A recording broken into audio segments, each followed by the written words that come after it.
What we know is that Nate Paul gave Mr. Paxton's mistress a job so that she could move from San Antonio to Austin to be closer, provided free Uber rides to her apartment. And Nate Paul provided renovations, free renovations to Mr. Paxton's Austin home until he was caught. And I'll show you that in just a minute. Look at this next chart. It has a lot of data on it, but just look at the colors for me. This chart is a demonstrative based on Exhibit 700. Exhibit 700. Marked in orange are trips to and from Miss Olson's residence, which is shown as Exhibit 699.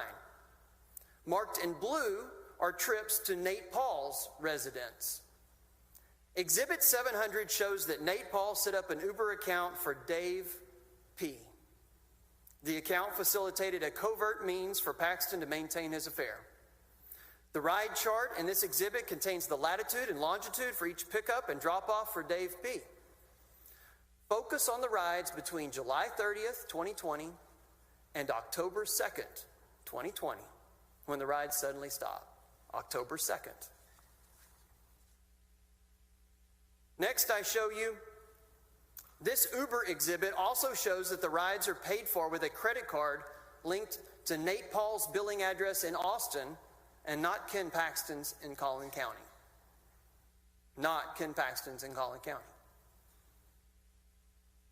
Next, I show you Exhibit 699, which shows that Laura Olson was hired by World Class Property Company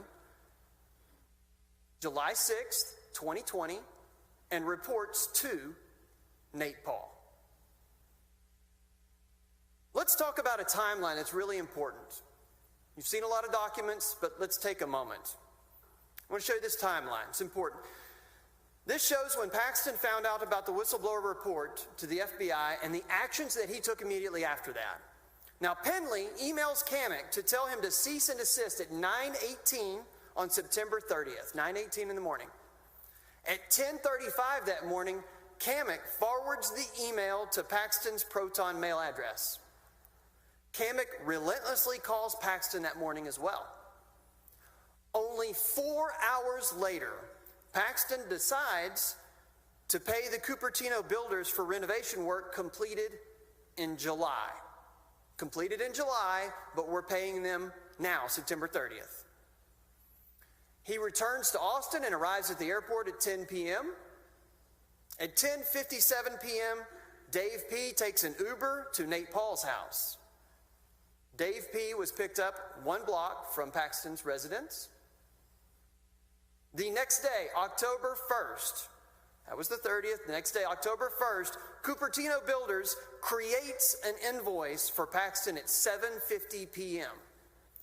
The records show that this invoice was never sent to Mr. Paxton. That night, October 1st, Dave P. takes his last ride to the Pearl Lantana Apartments, where Laura Olson lives. We tried to call her as a witness. The court announced that she was present but unavailable to testify.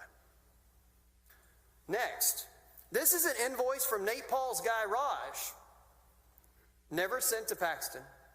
He created it after it was due, and the metadata tells us so. The metadata tells us it was created on October 1, yet Mr. Paxton decided to make payment on September 30th for work that had been completed in July.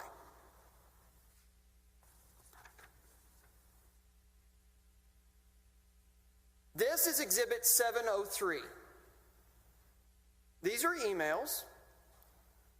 Why does Nate Paul need to know the schedule for the renovations at the Paxton's home in Austin? Why does Nate Paul need 20 photos of the new flooring in the Paxton's home in Austin? Mr. Wicker testified that he heard Kevin Wood tell Mr. Paxton, "I will have to check with Nate," at least 3 times. Kevin Wood, who avoided being served multiple times with subpoenas in this matter. There are no coincidences in Austin. Nate Paul was paying for these home renovations until it all got found out.